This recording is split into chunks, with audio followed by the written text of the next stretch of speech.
اعوذ باللہ من الشیطان الرجیم بسم اللہ الرحمن الرحیم وبہ نستعین وہو خیر المعین اما بعد۔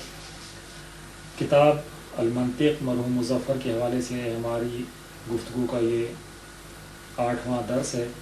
اور گزشتہ ابحاث میں ہم نے جو ہے علم کو جو ہے بیان کیا کہ علم کی 2 قسمیں ہیں، علم یا تصوری ہے یا تصدیقی، اور پھر ایک اور لحاظ سے خواہ علم تصوری ہو یا تصدیقی، اس کی 2 قسمیں ہیں کہ یا علم تصوری و تصدیقی ضروری اور بدیہی ہوتا ہے یا نظری اور قصبی ہوتا ہے۔ پھر ہم نے جو ہے ضروری کے لیے جو اسباب توجہ نفس تھے ان 5 کو بیان کیا کہ یہ اسباب اگر نہ ہوں، اگر انسان اسباب توجہ نفس نہ رکھتا ہو تو ضروری اس کے نزدیک ضروری نہیں رہے گی۔ اسی طریقے سے ہم نے بیان کیا کہ علم قصبی اور علم نظری کے لیے ضروری ہے کہ انسان نظر و فکر اور دقت عقلی سے کام لے، عقلی پریکٹیکل کو استعمال کرے۔ ایک دم سے انسان اس چیز کو نہیں جانتا جب تک تأمل، تعقل اور غور و فکر نہ کرے۔ تو پس جب انسان کو عقل اور فکر کی ضرورت پڑتی ہے علم نظری اور قصبی کو حصول کے لیے، تو پھر بیان ہوا کہ فکر و نظر کہتے کسے ہیں کہ جس کی ضرورت پڑتی ہے۔ تو 5 ادوار کو بیان کیا کہ جن ان ادوار سے گزرنے کے بعد عام انسان اس نظری اور قصبی چیز کو درک کرتا ہے۔ اب یہاں پر مرحوم مظفر منطق کی ابحاث کو بیان کر رہے ہیں۔ یہ ساری بحث ابھی تک جو ہماری تھی یہ مدخل اور مقدمے کے طور پر تھی۔ منطق کے حوالے سے جو مقدمہ تھا، مدخل تھا، وہ ہماری آج کی گفتگو تک یہ شامل ہے۔ اس کے بعد آج ہی سے جو حصہ شروع ہوگا یہ پہلا باب ہے جو مباحث الفاظ کے حوالے سے ہے، لیکن اس سے پہلے منطق کی ابحاث کو مرحوم مظفر 6 ابواب میں تقسیم کر رہے ہیں، اور یہ 6 ابواب جو ہے تشکیل پاتے ہیں 3 اجزاء میں۔ پہلے جز جو ہے وہ 3 ابواب پر مشتمل ہے، دوسرا جز 2 ابواب پر مشتمل ہے، اور تیسرا جز جو ہے وہ 1 باب پر مشتمل ہے۔ تو منطق کی ابحاث کو بیان کرتے ہوئے مرحوم مظفر بیان کر رہے ہیں کہ علم المنطق انما یحتاج الیہ لتحصیل العلوم النظریہ، کہ ہم نے جب علوم کو تقسیم کر دیا کہ علوم بدیہی اور ضروری بھی ہیں، اور ایک علم کی قسم علوم نظری و قصبی ہے، تو آج مرحوم مظفر یہ بیان کر رہے ہیں کہ علم منطق جو ہے وہ علوم نظریہ کے حاصل کرنے کے لیے ضروری ہے۔ علم منطق کی جو احتیاج ہے، ضرورت ہے، اس کی طرف احتیاج علوم نظریہ کے حاصل کرنے کے لیے ہے۔ علوم بدیہہ کے لیے تو علم منطق کی ضرورت نہیں ہے، خود انسان جو ہے اگر متوجہ ہو جائے، اسباب توجہ نفس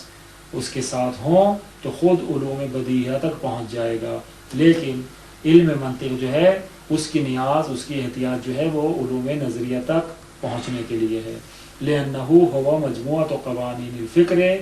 والبحث، کیونکہ یہ علم منطق جو ہے یہ مجموعہ ہے فکر و بحث کے قوانین کا، یعنی مشتمل ہے ایسے قوانین پر کہ جو فکر و بحث سے تعلق رکھتے ہیں۔ فکر و بحث کے قوانین کا مجموعہ ہے علم منطق، اور جب اس فکر و بحث کے قوانین کو علم منطق میں ہم جو ہے سیکھ لیتے ہیں تو ان فکر و بحث کے قوانین کو استعمال کر کے مختلف چیزوں میں علوم نظریہ تک پہنچتے ہیں اور علوم نظریہ کو حاصل کرتے ہیں۔ اما ضروریات، لیکن وہ جو ضروری اور بدیہی چیزیں ہیں فہی حاصلۃ بنفسہا، وہ تو خود بخود انسان کو حاصل ہو جاتی ہیں، وہ انسان کو کسی دقت کی، غور و فکر کی ضرورت نہیں پڑتی ہیں، کسی علم کی یا علم منطق کی اس میں ضرورت نہیں ہوتی۔ بہرحال جو ضروریات ہیں، بدیہیات ہیں، فہی حاصلۃ بنفسہا، وہ تو بذات خود حاصل ہونے والی ہیں۔ بل ہی راس المال الاصلی لکاسب العلوم، بلکہ وہ تو اصلی سرمایہ ہیں، اصلی راس مال ہیں علوم کے کسب کرنے والے کے لیے، کہ ہر وہ شخص کے جو علوم کو کسب کرنے والا ہے، سیکھنے والا ہے، اس کے لیے یہ بدیہیات کا ہونا ضروری ہے، کیونکہ یہی بدیہیات اصل سرمایہ ہیں، راس مال ہیں، کہ جو بنیادی طور پر کاسب علوم کے لیے جن کا ہونا ضروری ہے۔ کیوں؟ یکتسب بہی، تاکہ وہ جو ہے کہ یکتسب بہی کہ وہ کسب کرتا ہے انہی راس مال سے، انہی ضروریات سے، لیربح المعلومات النظریہ، کہ وہ ان کے ذریعے سے کسب کرتا ہے تاکہ وہ جو ہے نفع کمائے، فائدہ اٹھائے ان معلومات کا کہ جو نظری ہیں، المفقود لیربح المعلومات النظریۃ المفقودۃ عندہ، تاکہ وہ نفع کمائے، فائدہ اٹھائے ان معلومات کا کہ جو نظری ہیں اور مفقود ہیں اس کے پاس سے، یعنی ایسی معلومات ہیں کہ جو ابھی اس کے پاس نہیں ہیں، اور ہیں بھی معلومات نظریہ کہ جن کے لیے دقت عقل و فکر کی ضرورت پڑتی ہے، تو ان معلومات تک پہنچنے کے لیے ضروری ہے کہ وہ راس مال رکھتا ہو کہ جن کے ذریعے سے ان معلومات نظری کو کسب کرے۔ فَإِذَا اكْتَسَبَ مِقْدَارًا مِنَ النَّظَرِيَّاتِ زَادَ رَأْسُ مَالِهِ، پس جب وہ ایک مقدار ان نظریات کو کہ جو علوم نظریہ تھے اور اس کے پاس سے پہلے مفقود تھیں، جب ان نظریات میں سے ایک مقدار کو کسب کر لیتا ہے، کما لیتا ہے اور اپنی معلومات کا حصہ بنا لیتا ہے، زیادہ راس مالہ، تو اس کا جو سرمایہ اصلی تھا، راس مال تھا، وہ بھی زیادہ ہو گیا۔ پہلے راس مال تھوڑا تھا، لیکن جب اس اصل سرمایہ سے اس نے ان نظریات کو جو اس کے پاس نہیں تھیں ان کو بھی اپنی معلومات کا حصہ بنا لیا، تو یہ جتنا حصہ بناتا جائے گا ان نظریات کو کہ جو علوم نظریہ میں سے تھے اور اب اس کے جو ہے راس سے مال کا حصہ بن گئے ہیں، اس کی علمی صلاحیتوں میں اضافہ ہوتا چلا جائے گا، اس کا راس مال بڑھتا چلا جائے گا، بس زیادت معلومات ہی، اس کی معلومات کے زیادہ ہونے کے ساتھ جتنی معلومات بڑھتی چلی جائیں گی راس مال بھی بڑھتا چلا جائے گا۔ فَيَسْتَطِيعُ، پس وہ جو ہے قادر ہو جائے گا، مستطیع ہو جائے گا، ان یکتسب معلومات اکثر، کہ وہ جو ہے کسب کرے مزید معلومات کو، زیادہ سے زیادہ معلومات کو، جتنا اس کا راس مال زیادہ ہوگا اتنا ہی زیادہ معلومات کو کمانے اور اکتساب کرنے کی صلاحیت رکھتا ہوگا، قادر ہوگا۔ مثال سمجھا رہے ہیں، لِأَنَّ رِبْحَ التَّاجِرِ عَادَةً يَزِيدُ كُلَّمَا زَادَتْ ثَرْوَتُهُ الْمَالِيَّةُ، کیونکہ جو تاجر کا منافع ہے، دنیاوی تاجر، مال کی تجارت کرنے والا، اس کو بھی اگر ہم دیکھیں تو اس کا منافع کب زیادہ ہوتا ہے، اس کا نفع کب زیادہ ہوتا ہے کہ جب اس کی ثروت مالی زیادہ ہوتی ہے، جتنا مال تجارت میں لگاتا ہے اتنا ہی زیادہ نفع کماتا ہے۔ اگر ایک شخص تھوڑے مال سے تجارت شروع کرتا ہے تو یقیناً اس کا نفع بھی تھوڑا ہوتا ہے، لیکن اگر ایک زیادہ سرمایہ سے تجارت کا آغاز کرتا ہے تو اس کا سود، اس کا منافع، اس کا نفع بھی اسی مقدار سے زیادہ ہوگا۔ لِأَنَّ رِبْحَ التَّاجِرِ، کیونکہ جو تجارت کرنے والا ہے اس کا نفع عادتاً، عادی طور پر، یعنی یقینی نہیں ہے، عادتاً ایسا ہوتا ہے، کیونکہ ہم آگے بیان کریں گے کہ عادتاً سے کس چیز کو نکالا ہے۔ عادتاً یعنی طبیعتاً اور معمولاً اسی طریقے سے ہوتا ہے کہ جو تاجر کا نفع ہے یزیدو، وہ زیادہ ہوتا ہے، کلما زادت ثروتہ المالیہ، کہ جب بھی اس کی مالی ثروت اور مالی دولت زیادہ ہوتی ہے۔ وہکذا طالب العلم، جس طرح تاجر کا مالی سرمایہ زیادہ ہونے سے نفع زیادہ ہوتا ہے، اسی طرح طالب علم کا علمی سرمایہ زیادہ ہونے سے اس کی جو ہے تجارت زیادہ ہوتی ہے اور زیادہ نفع کماتا ہے اور زیادہ معلومات کو حاصل کرتا ہے۔ وہکذا طالب العلم، اسی طرح جو ہے طالب علم ہے، کلما زادہ کلما اکتسبا، جب بھی وہ کسب کرتا ہے، تزید ثروتہ العلمیہ، اس کی علمی ثروت زیادہ ہوتی چلی جاتی ہے۔ جب وہ کماتا ہے ان معلومات کو کہ جو اس کے پاس پہلے نہیں تھیں اور معلومات نظریہ تھیں، اس نے جب ان کو کمایا تو نتیجہ یہ ہوتا ہے کہ اس کی جو ہے علمی ثروت، نہ مالی ثروت، علمی ثروت بڑھتی چلی جاتی ہے۔ طالب علم کی بات ہو رہی ہے، کتابیں بیچنے والے کی نہیں ہو رہی کہ اس کی جو ہے علمی ثروت بڑھے، اس کی تو علمی ثروت نہیں بڑھتی، وہ تو تاجر کی طرح ہی ہے۔ طالب علم کی بات ہو رہی کہ جس کا تعلق طلب علم سے ہے، کہ جب وہ طلب علم کی راہ میں زیادہ سے زیادہ اکتساب کرتا ہے، کماتا ہے، تزید ثروتہ العلمیہ، تو اس کی علمی ثروت زیادہ ہوتی چلی جاتی ہے۔ وہ تتسع تجارت ہو، اور اس کی علمی تجارت، نہ مالی تجارت، علمی تجارت بھی وسعت اختیار کرتی چلی جاتی ہے، پھیلتی چلی جاتی ہے۔ فیتضاعف ربحہ، پس اس کا جو منافع ہے وہ چند برابر ہو جاتا ہے، ڈبل ہو جاتا ہے، یعنی جتنا اس کی جو ہے صلاحیت ہوتی ہے اور علمی تجارت کو وہ جو ہے زیادہ کرتا ہے، زیادہ ثروت حاصل کرتا ہے، تو اس کی تجارت وسیع ہوتی چلی جاتی ہے اور منافع بھی بڑھتا چلا جاتا ہے، ڈبل ہو جاتا ہے۔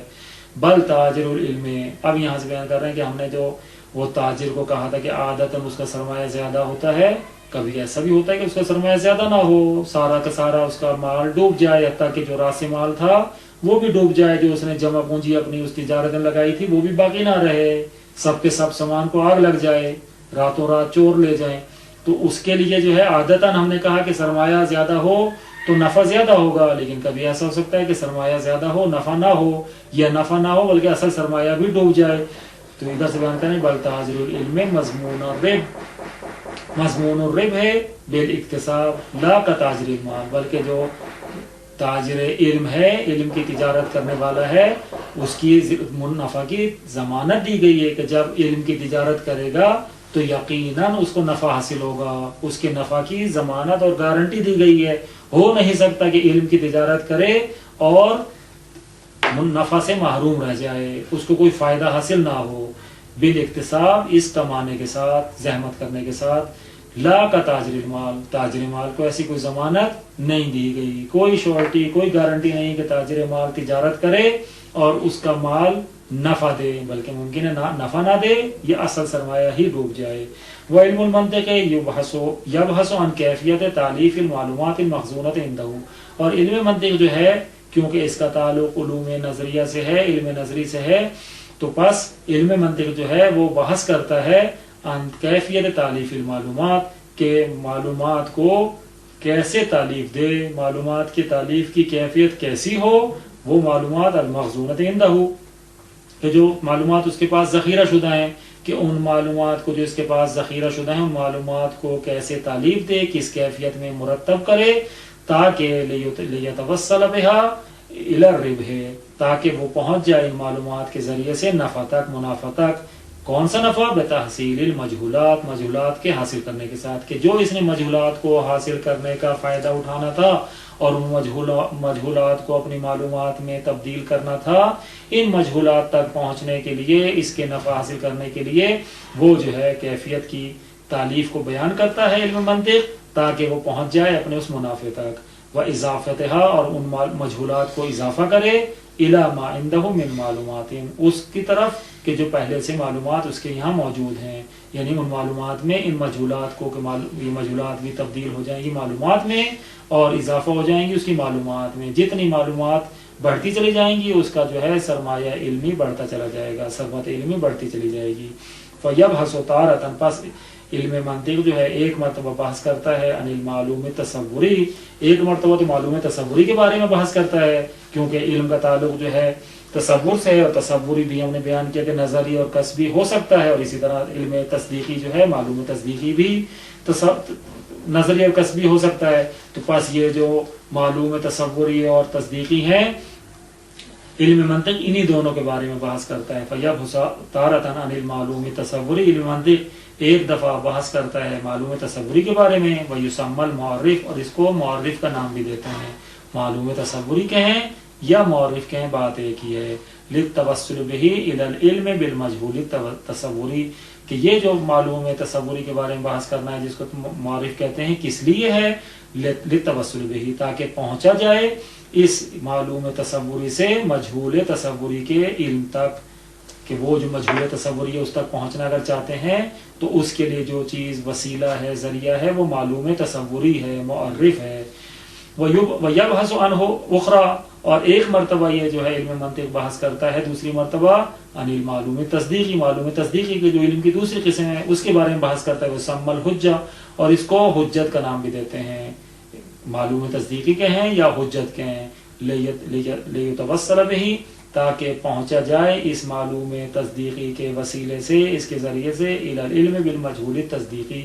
مجہول تصدیقی کے علم تک، کہ مجہول تصدیقی تک اگر پہنچنا چاہتے ہیں تو معلوم تصدیقی یا حجت کو استعمال کرنا پڑے گا، اس کے ذریعے سے جانا پڑے گا. اور اگر مجہول تصدیقی تک مجہول تصوری تک جانا چاہتے ہیں تو معلوم تصوری اور معرف کے ذریعے سے